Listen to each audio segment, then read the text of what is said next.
This week on the Shameless Podcast. Today, I'm in a different space altogether. So where are we? In Austin, Texas, hey? Imagine that. Welcome. Indeed. So today's topic is about toxic work spaces, environments, bosses, people. Everything that is toxic.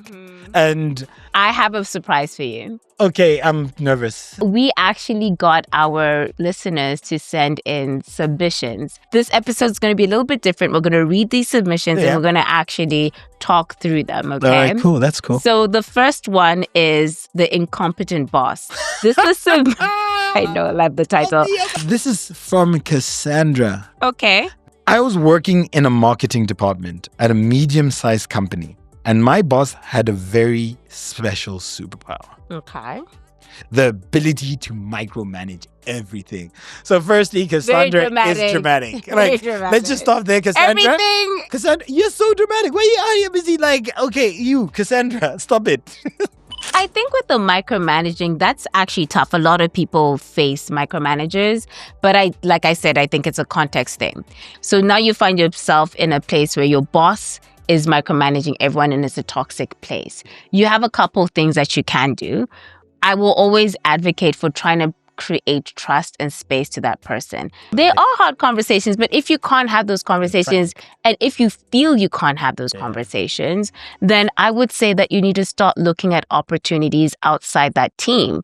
Sometimes we are afraid to do something. You fear shame. I don't want shame. We're trying to break that burden by sharing stories of courage, resilience, and we want to be able to celebrate your story.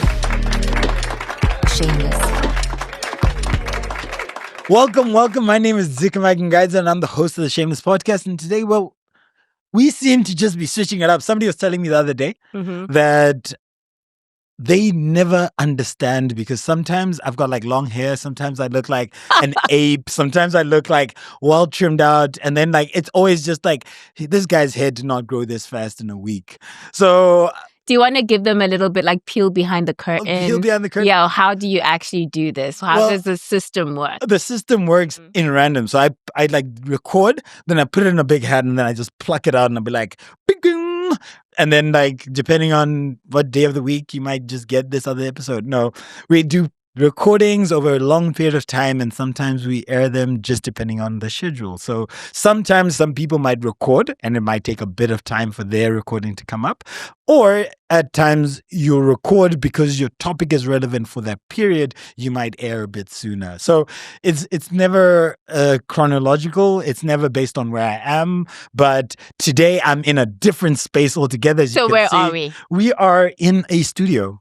And I think this camera looks good. Where's the studio? Because the studio looks nice. This is look. I mean, we are. I gotta also look the place that I am at. Yeah. Right? No, in Austin, Texas. Hey, imagine that. Welcome. Indeed. So we're really trying to do this different thing. Here? No, it's not. It is different. Okay. And it's not as nice. I'm just saying it is not as nice as where because you've done this in Kenya and you've done this in South Africa. Best water by far, Zambia.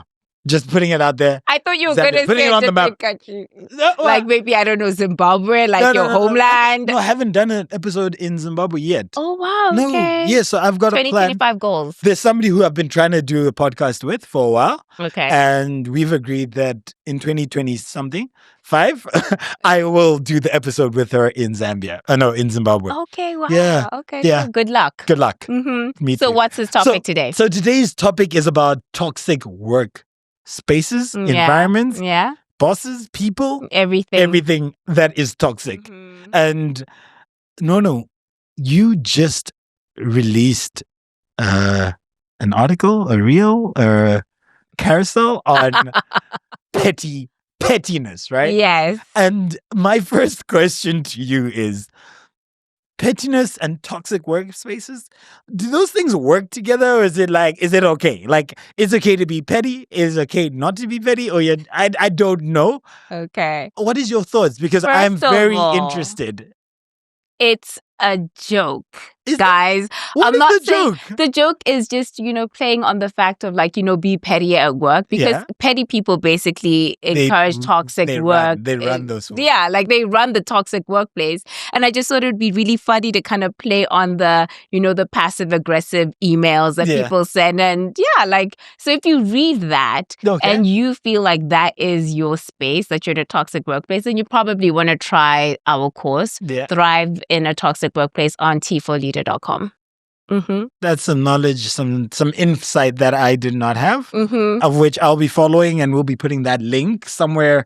I don't know where we're going to put it. It's going to be in one of the corners. So you can choose whichever corner you want to click on, but it's going to be there.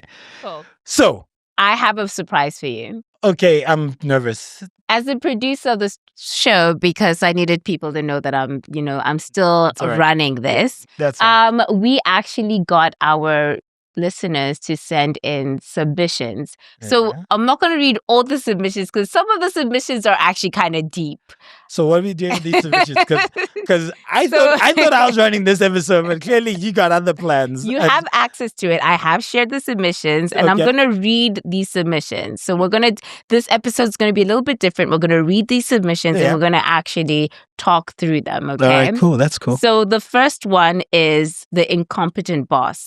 This is I know, I love the title. Like, I didn't come up with the titles. I wish I did. I really wish I did. I didn't. Incompetent boss. Yes. That's like saying something about incompetent parent or something. Like, isn't that just if you say deep? It like that, that is kind of deep. That is deep. But I looked at incompetent boss. I'm like, who doesn't have an incompetent? I'm probably an incompetent boss. Okay. Like, or you're just a judgy person, right? Yeah, exactly. Just like overcritical. Exactly. I digress. Please tell me more. So this was submitted by Sammy from Kenya. So I'm going to read what Sammy said.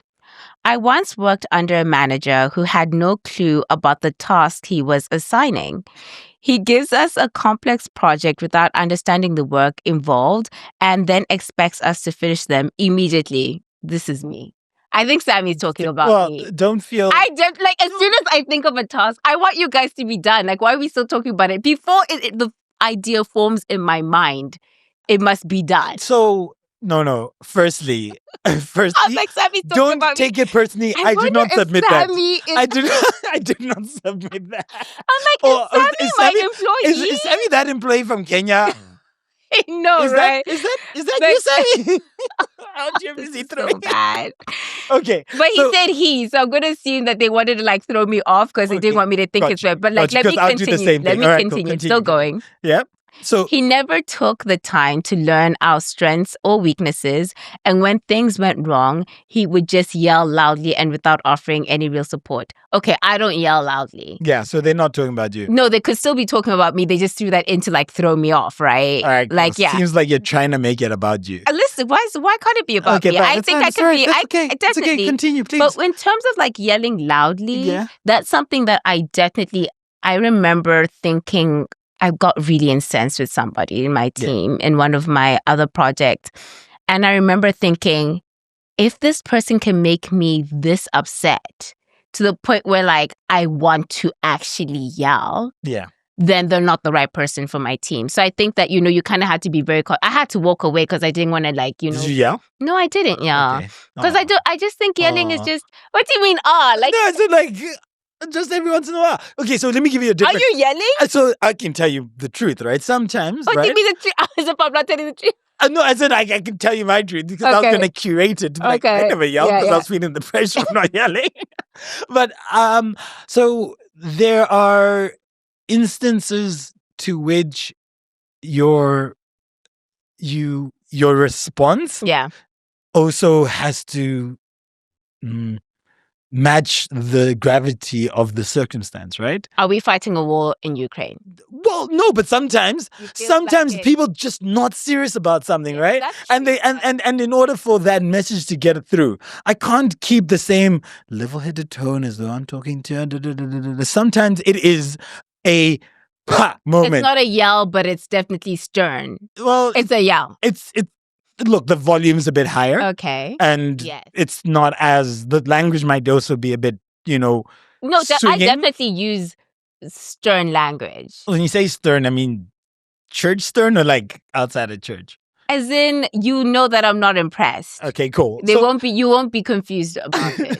I don't think. All right, cool. So I think that idea of yelling, and about sort of your you having a level of incensement, or to me that's passion, right? Like it's like if I get passionate and I'm like, but there's no ways, we cannot be doing this over and over again. Like what is good? Like I don't think that's anything wrong with that. I don't necessarily think that's yelling. I think yelling might be calling someone outside their name, or talking about their parents, or their mothers. No, okay. So, you know what I mean? So now, okay. Do you see what I mean? So when someone says someone is yelling, I'm assuming that you're being called outside your name. But if someone is being passionate and speaking maybe with more volume than usual, but not screaming, I don't know if I'd consider that like... So I think there are... levels. There are levels, but there are also different types of people, right? So there's some people who they sometimes will struggle to either take an individual seriously, or they could be actually disrespectful or lacking a certain level of commitment towards a cause. And in the end, I don't think it's healthy to have it all the time, but occasionally that might be the thing that clicks a team into play. Yeah. And I look at whether it is even football teams, like the greatest football manager in the world for the greatest team in the world. I'm scared you're going to say... No, I'm not going to say anything just because... Did I guess everybody knows. Everybody knows. So it's not Manchester United. I don't know why you have to be out here busy saying things, but everybody knows. And it's not Manchester United. It's Manchester United.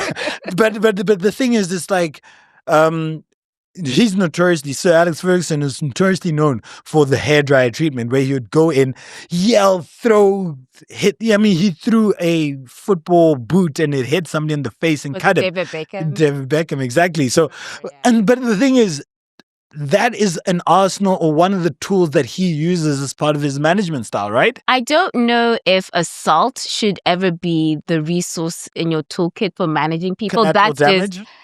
Oh, is that what we're going to get? You never So when he does it, it's collateral damage. But if someone else does it, it's assault. If it's an accident, if I stabbed you on purpose, then it's a problem. But if I stabbed you by mistake, it's a whoopsie. But anyway, so let's get back to resolving this. Okay. So we've broken down like that whole yelling piece. Yeah. And why I actually think that's interesting is that you have the view of what is yelling versus what is not yelling, and again, what is incompetence and what is not incompetent, right? Mm-hmm. And I think at times, depending on where you're sitting and what you're sitting on, you might actually feel that is incompetent. But as a leader in a space, you are trying to navigate multiple things, right? You might be looking at this technical problem, but the technical problem is layered with a political thing, positioning, communication, timing. And so they're like managing you in one component of like 10 different components, and it doesn't make sense, right? So you might look at them and go, what the hell are they doing? But they're playing this longer, complicated, more intricate game and it's part of the work environment. Mm-hmm. And you might not have an appreciation for that. So that's a version of incompetence, what seems perceived. All right. So I want to tell you what Sammy said, because Sammy's not done. Oh, Sammy's said, not done? Nope. Sammy's got a lot to say. I remember one day he threw a fit because our team didn't hit an impossible deadline he set without consulting us first. Instead of offering guidance, he shouted, "If you guys can't do this, maybe it isn't the right job for you." It was clear he had no idea how to manage or motivate people, only how to demand things without understanding the process. The worst part, he got promoted. So, for getting quote unquote results, even though his management style was nothing but chaos. It was a harsh lesson in how toxic leadership can not only ruin morale, but also reward incompetence. So what you have to say, that's the end of Sammy. That's fine. That's fine. Yeah. So I think it's very interesting to me because there are, I guess, through my own experiences, I've also changed the way that I lead.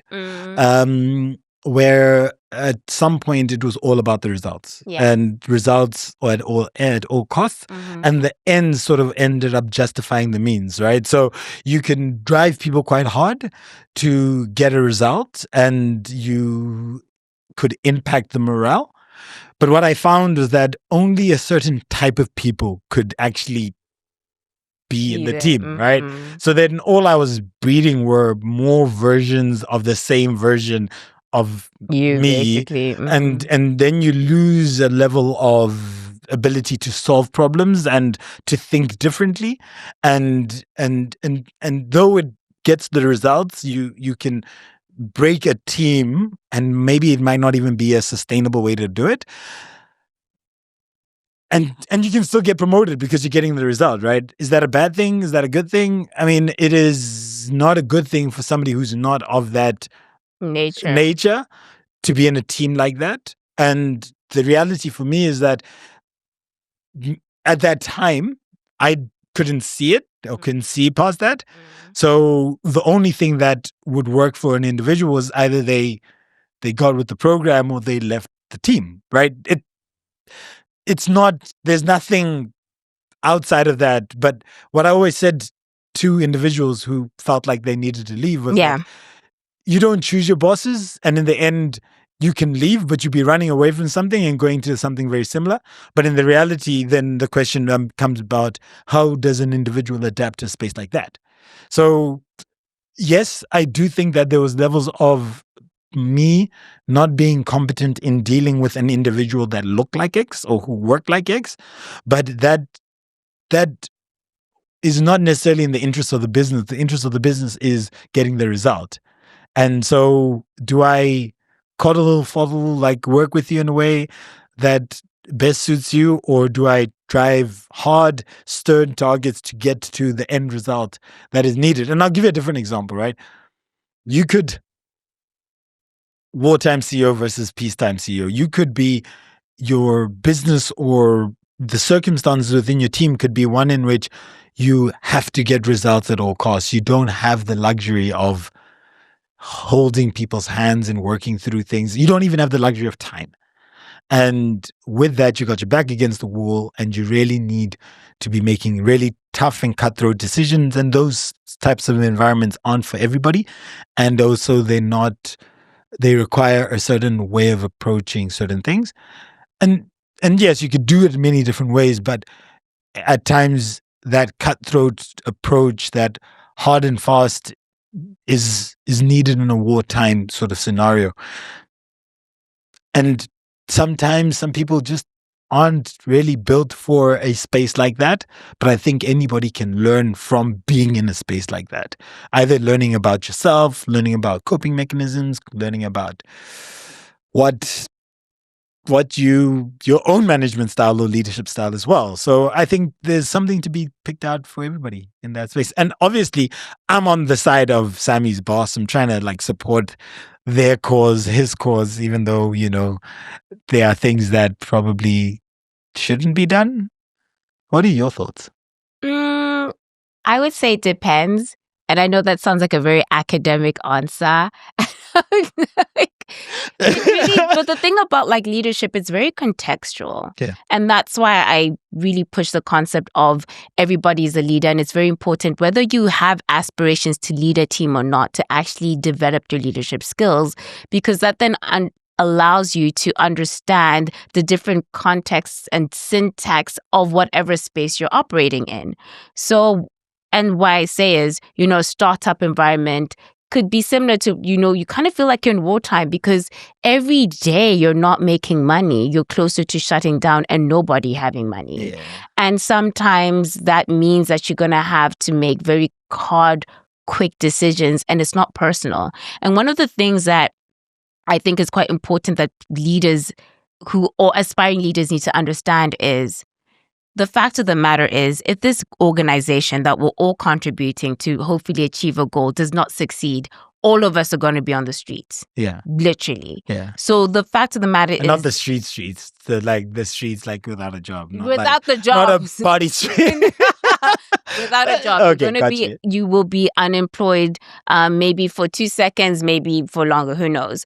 But the thing about it is, I think that if you as an organization say, okay, we want to take care of our organization and allow that organization, now all our goals are aligned. So you'll actually even find that somebody might not be the right fit for the organization, because I actually do think that not everyone can work in a startup environment, or everyone can work in, your example, like a wartime environment, because people will not necessarily be as compassionate to your style. It's more like you need to kind of get with the program or get out. You made a comment about people shouting. Yeah. And having like moments where people should shout and stuff. Yeah. And I thought to myself, I'm like, I feel like, why wouldn't you just like let go of why do you feel like you'd have to shout at someone constantly to kind of get them with the program without maybe just going, listen, instead of demeaning you as a human being, maybe this isn't the right space. And they are, like, for example, I think government or parastatals is a little bit more nuanced than that. You can't necessarily do like private sector, you're fired. But what's stopping you from doing the performance review, getting them out of the system? Why do we have to shout at them? Yeah, but even in the private sector, you can't just here's your papers and go. I mean, sometimes you have to go through a long, drawn-out performance review, blah, blah, blah. But why wouldn't you do that? Why would you just be cussing people out? But the thing is, you still need them to deliver whilst you go through a process of performance appraisal, assistance, yada, yada, yada.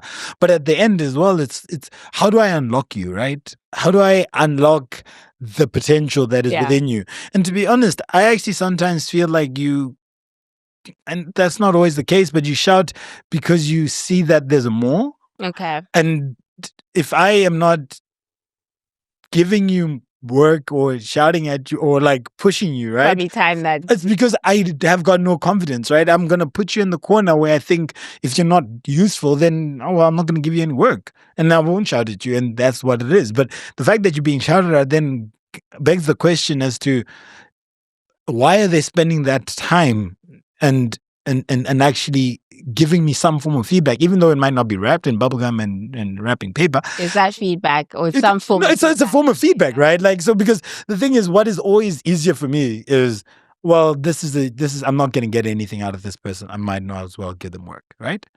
So why, if I am giving them work? And I just want to be clear, like, you would rather say, I'm not going to give this person work and let the organization bleed out by paying someone a salary. No. Or you just mean, like, you're now starting the process of, exactly, like, right? So now I'm going to waste any time. It's going to be a slow drop and I'm going to go through a process, but the slow drop is not going to be one where I put any effort. I'm not going to put my greatest responsibilities or deliverables. I'm not going to put significant deliverables on an individual who I know I can't trust. Yeah. Right. So if I'm shouting and that means I've bestowed upon you something that is important to me, and I probably don't have the vocabulary and or the tools or the means to be able to convey the level of frustration that I have because you've not been able to meet me at the place of expectation that I've put before you. So if I actually believed that you could do this, I gave you this, I trusted you. Now I'm disappointed and I am frustrated that you haven't. Compared to if I know that you're not going to get there, I'm not going to give you that task. When you fail on something, I'll just be like, oh, well, it's fine. Write you up, move on. Because we're moving through a process and I'm just going through motions and the oceans. That's what it is, right? So what advice do you have? Because you have been rightfully defending me. Because you know it's about me. And that's what you've been doing so hard. I'm not saying anybody out there from Kenya who's Sammy busy shooting shots at you've been rightfully defending me. Thank you very much. You're I've welcome. been trying to defend Sammy, but Sam's getting fired. Anyways, is your job draining the life out of you? Maybe it's time to take back control. Are you struggling to survive the chaos of a toxic workplace? This course gives you real practical strategies to reclaim your peace and your productivity. You'll learn how to set clear boundaries and protect your mental well-being. Plus, you'll get the tools to handle the drama and build a positive, resilient mindset. All for just $12.99 at t4leader.com. so terrible. There are two potential Sammys out here, but like, look, we're not going to go into that. We appreciate No, it. but tell me though, like, what advice can you actually give someone like Sammy? Because I do think that comment that they made about, they gave unrealistic timelines and then got upset because they didn't really deliver.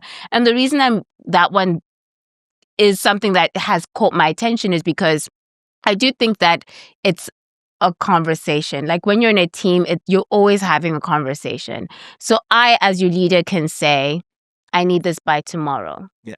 And you, as someone who's part of the team and contributing to the team and as a fellow leader, can go, can this be done by tomorrow realistically? Yes or no? Knowing all the other things I do, we have a conversation. This can't be done because of A, B, C, D, or it can be done, but that means is that okay? So, do you feel like that might be the issue there, or it's just that the guy was just, I don't care. This is a date. It's a date. So I think there are a couple of things. Yeah. The first one is where leaders commit on your behalf prior to having a discussion with you. Mm-hmm. So now they've already made the bed, and you need to just fit into that bed that they've made, right? Yeah. And I've been pressured or felt like I've put my team in a position like that before, right? Where you go, yeah, we can get that done by next week. And go in and be like, yo, so can we do it by next week? And then they're like, are you mad? Like, and it's just, it's you've messed up as a leader, but that doesn't change the idea that you've committed, right? So the first step for me, and I'm not going to talk about the leader, I'll talk about the Sammy. people. I'll talk about Sammy. Mm-hmm. So I believe that in a case where something has been committed already, I think breaking up the task and the deliverables into smaller chunks so that you can at least deliver something at that proposed time frame. Mm-hmm. And whether or not it might give you the full functionality, maybe it might not be the full spectrum, but not necessarily just accepting that whole pie and saying I have to deliver the whole pie, but rather going, look, it's okay. You've committed to deliver X. I know I'm not getting X. Boss, I'm not going to get X. However, what I can do by that time is this. And this will give you the ability to showcase something meaningful, but it's not going to be the whole suite. And though I appreciate the deadline and I want to be able to work through this in sections to be able to deliver you something workable, something demonstrable, progressively, as opposed to giving you nothing and then being late and then giving you something complete a week later. And so I think giving the option to be able to almost trade upon that promise that they have put forward, a slight version of that promise as opposed to giving them nothing. Yeah. That could be something that they could be willing to accept. The second one is whereby they might not have committed externally on something, but then coming back to them saying, look, this is not practical. Is it possible or can I have a priority? If I am going to get this done within this time frame, even though there's a risk, I need to prioritize this, meaning that these three things are completely off my radar for this X period of time, and I will work hard to get to that point. And the whole thing is that you're a team, and you're trying to provide a solution to a problem. And that problem might be to a degree an incompetence of that boss, but it's a problem and a need for the business as a whole. So how do you make sure that you are working through that to deliver, but at the same time giving feedback to ensure that the same things don't happen and repeat themselves tomorrow and the next time and the next time and the next time. So those are some of the things without going into why Sammy's a horrible human being.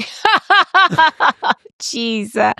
No, I think that's good. And I think the most important thing is if you do find yourself with an incompetent boss, because they probably are a dime a dozen, hand up, you know what I mean? Yeah. But also have compassion to the boss. Yes. Because you did make a comment about you are unaware of all the multiple things that are going on. And sometimes it's not your business to know. Yeah. And you have to kind of sit in that knowledge of it's above your paid grade. Yeah. And being able to contribute to that. And I think the most important thing is, if you want to succeed in an environment, whether it's toxic or not, try and build trust with that leader. And it's through communicating. It's through opening those lines of feedback. And there are some leaders who you'll try and communicate and they won't listen. And then it's now to you to like look at how you're going to navigate that, how you're going to get them on your side. That's kind of like the fun part. Well, that's the puzzle, right? Yeah. That's the whole thing. Yeah. Yeah. And I completely agree. Okay, one more. What? Another question? Yeah. Should I ask? Yeah, go ahead. Okay, because I got the juice right now. Okay, cool. So, and then I'm also going to be getting us a quote for this episode. All right. Yeah. Mm-hmm. So, okay. I'm so glad that you gave me access to the questions. So, I am gonna go with the micromanaging monster. Oh. Don't we love a that is micromanager? such, I've already like that title. I'm just like, these must be about me. No, but I go, what's wrong with a little bit of micromanaging? Like just a bit, just a bit. So this is from Cassandra. Okay. Cassandra's out of South Africa. Okay. Yeah. So okay. I'm listening. I'm here for this. So I was working in a marketing department at a medium-sized company. And my boss had a very special superpower. Okay. The ability to micromanage everything. So firstly, Cassandra is dramatic. Like, dramatic. Let's just stop there, Cassandra. Everything. Cassandra, you're so dramatic. Why are you busy? Like, okay, you, Cassandra, stop it. Anyway, so every email, every task, every meeting, she was all over it. I once had to submit a 10-page report with 15 pages of feedback. That's a lie. 15 pages of feedback. We've established Cassandra is dramatic, okay? Okay. So a little bit of a... No wonder you get micromanaged. It's so messed up. Jeez. But anyways, look. Okay, let's say she really did give it. I'm already, like, you see, I'm already doing this defensive. I'm already defensive. Relax, like, I'm listening. Okay, it's a safe space. It's a safe space. Go ahead, Cassandra, with your lies. Yeah. Out here busy trolling Cassandra. Cassandra, we appreciate your honesty and your transparency. Where's my camera? Please keep it coming. Keep it coming. Yeah, keep it coming. There we go. Anyway, so 15 pages of feedback on how I could make the font more consistent. That is so funny. I have literally given notes like that. Well, like for real, I have. Look, we listen and not judge here. We listen and not judge. So it was exhausting. So Cassandra's exhausted by this whole process of constant barraging of feedback. I was never trusted to do anything on my own. And I felt like I was drowning in an endless sea of feedback. I ended up leaving because I realized I wasn't being paid to be a glorified assistant. More power to you, girl. Mm-hmm. But here's the kicker. I gave my resignation and she asked for feedback on how she could improve as a manager. Wait, what do you mean improve as a... That must have been so awkward. I bet she said nothing. No. I bet she said, no, it's not you, it's me. I bet you she did not call her out on anything. No, but the crazy thing about that is that sometimes you give an individual feedback and they actually don't hear it or they don't understand it. And so maybe Cassandra was like giving that like those trails of like, you are pretty crappy at this. Yeah. And then they just never landed, right? And then when you leave, they're like, oh snap, I am now going to actually listen to you. So maybe without knowing. So, like, I think with the micromanaging, that's actually tough. A lot of people face micromanagers, but like I said, I think it's a context thing. In the start of my career, I worked in a large management consultancy firm, and I remember being very frustrated with the feedback that I was getting to the point where, and I am not joking, it was like the shade of red. The wrong red. Was the wrong red. Ruby red instead of like, I don't know what red, like. I just remember being like, this is so deep. And like, because also, by the way, I came from like a master's class where the professor asked me to teach my fellow students how to present and all that jazz. And I felt like I was like, Don Perignon, I know what I'm doing. And to be like, this is the first presentation where I'm like, do this in my sleep. To be told this is wrong and like nitpick. And it felt like nitpicking because it was like the alignment, the what. And to be fair, I actually like, every time I look at a presentation, that's all I see is like, is the font consistent? Is the color tone consistent? Are you aligned? Is it? And if somebody, even in my team, I'm sure they can complain. I would be like, no, They don't no, complain, they no. love it. That's probably them submitting those as other aliases because it's literally like it was ingrained in like my training of how do you present that. And if you actually think about it, companies were paying our organization, the management consulting organizations, millions. So something as small as, you know, a little spelling mistake or the font being inconsistent or not looking like almost like perfect, it can get a client being like, why am I paying you? You know, you don't want a client to have a conversation about the quality of the work that you're doing. You want them to have a conversation about how we're going to implement this, et cetera, et cetera. So I think I get that kind of like feedback, but then when does it become stifling and when does it become something that's not going to allow someone to grow? And I think that it's how you give that feedback and how you deliver that feedback. I try my best not to do the work for the people in my team, but really give them like, this is why, like, let me actually talk you through what's going on in my head, why I'm actually coming into this feedback so that they can actually provide some value. So then how... And so that's feedback, right? Yeah. But then there's also the element of innovation and allowing people to also be a part of the growth of whatever it is that you're building, right? And so I'll use an example of people in a team that I worked with. They felt as though they could not contribute any ideas towards something, anything, like the projects that they were working on. The project had to come from the senior most person and it had to be done the way that they envisioned it. And there was no room for anything outside of that. That too is a form of micromanaging and you're not letting team members, I mean, this person, Cassandra said, felt like a glorified assistant, right? Yes. So at the end, you're not actually applying yourself, but you also end up doubting yourself. And the only good that value that you're putting forward is the ability to transcribe and adjust whatever they want onto the page. Like, I hear you, but like what I'd want to, and this is for Cassandra specifically, if you find yourself in a space where you have a micromanaging boss, I want you to ask yourself this question. Is everybody in my team being micromanaged? If the answer is yes, then you have a micromanaging boss. If you're the only one being micromanaged, then the problem might be with you. You might not be communicating clearly. They might not be trusting you. You might be making a lot of mistakes, and you then now have to build that trust or work on understanding what it is that you're doing that's making them feel like they had to micromanage you. Because sometimes it actually is, and sad to say, like a you problem and not necessarily the leader's problem. And maybe the leader, to put some responsibility on the leader, is unable to articulate to the subordinate to go, I need you to work on this. So when you consistently make these sort of mistakes, it makes you have to, like, you know.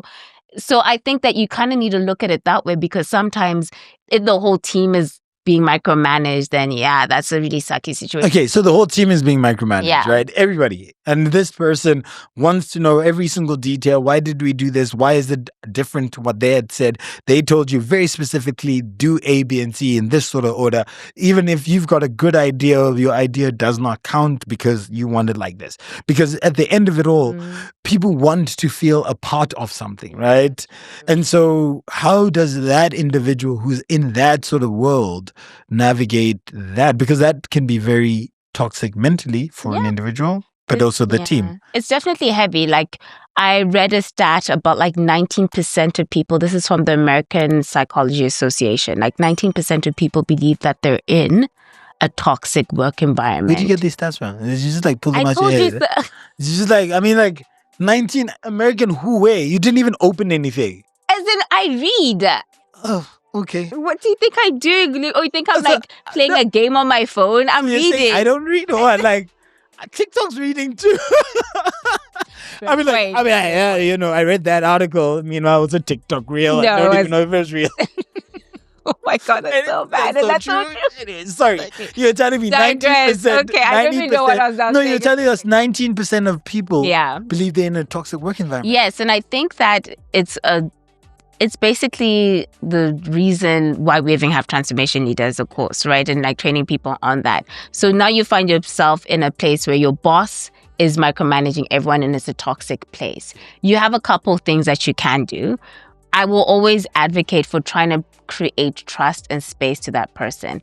And this is a long-term game because once you now build and create more trust, someone will be able to receive feedback of, hey, when you do this, us as a team, we don't feel like, you're incorporating us and it makes us sing. Could you explain why you feel your idea is better than our idea? Because we would like to try this. So that now you start opening that conversation. If that does not work. Those are hard conversations. They are hard conversations, but if you can't have those conversations and if you feel you can't have those conversations, then I would say that you need to start looking at opportunities outside that team. So is there a way that you can move to a different team? Is there a way that you can move to a different organization, whatever the case may be? A lot of the time, though, especially right now with the job market, we're recording this in April of 2025. The job market is not looking so great internationally. The stock prices have dropped. People are getting laid off left, right, and center, government, private, everything in between. Yeah.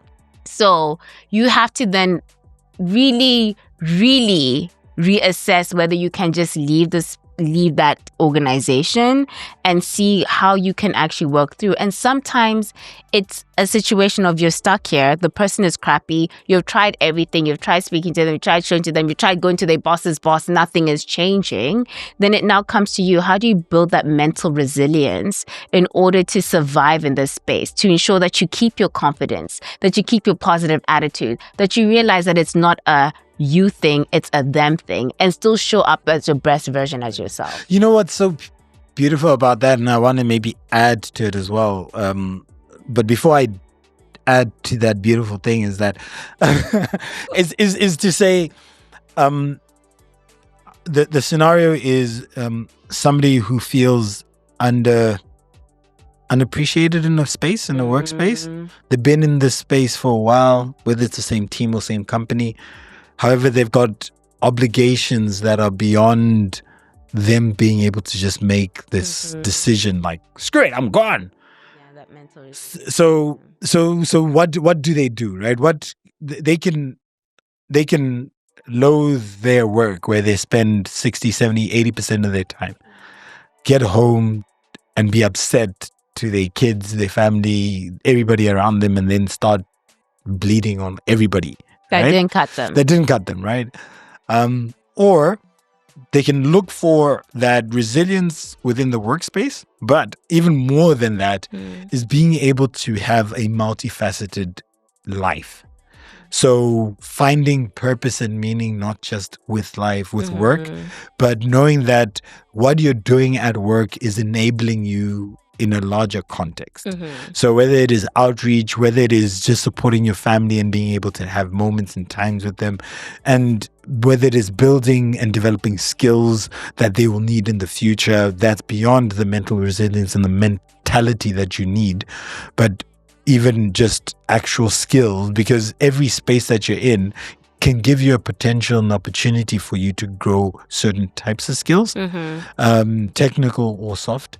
And I think it becomes about how you package and how you cope, and you can lean on not necessarily just that single sphere. And I mean, I read this from the... Oh, you read now? I read this from the... What's that book again? Anyways, this was really popular, that about 63% of people... Did you just make that up? I made that up. Okay, I'm so sorry. I can't make this. I couldn't. I tried. That is so... I was so close. Imagine if I landed it. I would have just landed. That is, 63. and did you see so how close. I even You were so impressed. I know you're listening to me. My and so were the God, leaders. I'm actually No, so messed with okay, no, but what I was gonna say. Oh my God, I'm so mad that I even leaned forward. So sorry. Like, what book is this? I want to know. But okay, go ahead. Tell me from your experience. It's kind of derived out of a book, but it's saying that. But you do read. Come on, you do. Yeah, but not like you.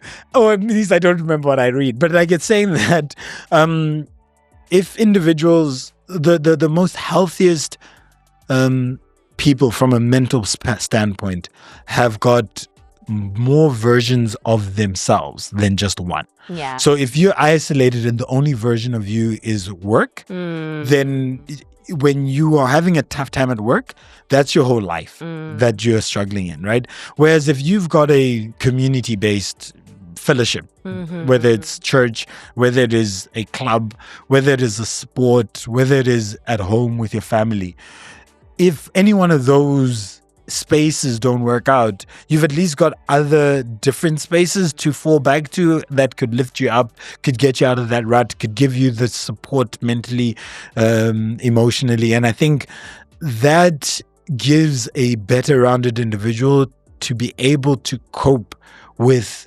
those sort of circumstances or situations.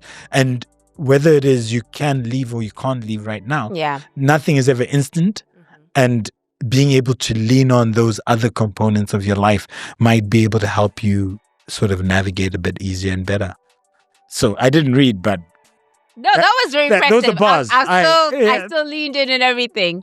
Well, we're concluding this episode, and I am gonna give you a quote for this episode. All right, let's go. I was actually going to read a quote from Elon Musk, but I don't know what the sentiments about Elon we don't mind Elon. Oh, you don't mind Elon? Yeah, but I don't mind Elon. I mean, we'll just burn his car. I mean, okay. I didn't say this. So Elon Musk said, "People work better when they know what the goal is and why. It is important that people look forward to coming to work in the morning and enjoy working." This is Elon, I think, prior to Twitter, Dodge. to X, or to X. I mean, because I'm like, who this guy? Because this doesn't sound familiar. But I guess it's the whole idea is people work better when they have a purpose, right? Yeah. And I guess what we've talked about now touches on whether it is from the boss, whether it is from an individual, that ability to find a greater purpose, a better understanding, a better reason for actions, a better reason for certain things happening, and then making the most out of that. And I think that requires resilience, it requires perspective, intelligence, self-reflection, and empathy for yourself and for others, for you to be able to navigate and cope, because life is tough, yo. Whether you're Cassandra or Sammy talking about no. I think it requires a bit of both from both parties, right? Whether the leader, whether the person in the team. But I guess everybody is a leader, so you can't loathe and wallow in your issues. The question now becomes about how you solve for that, and that's why this episode is interesting to me. Because we're trying to solve problems. No. Please let me know if I, as Ziki Mike and Guys, the host of the Shameless Podcast, if I am struggling, right? If I am struggling with this toxic work space. Yeah. Is there anything that I could do, anywhere that I can go and go through, I guess, some form of a structured course, some structured learning to help me? Look at you setting it up. Am I setting it up? You are setting it up so well. Well done. It's what's happening here. This is, I mean, I'm paid to do this. Fair point. Well, if you are finding yourself struggling in a toxic work environment, please go to www.t4leader.com and check out our courses under Leading Self, How to Thrive in a Toxic Workplace. Thank you. Thank you very much. And it's okay to be petty. This podcast is brought to you by Transformation Leader. You can follow us at www.t4leader.com.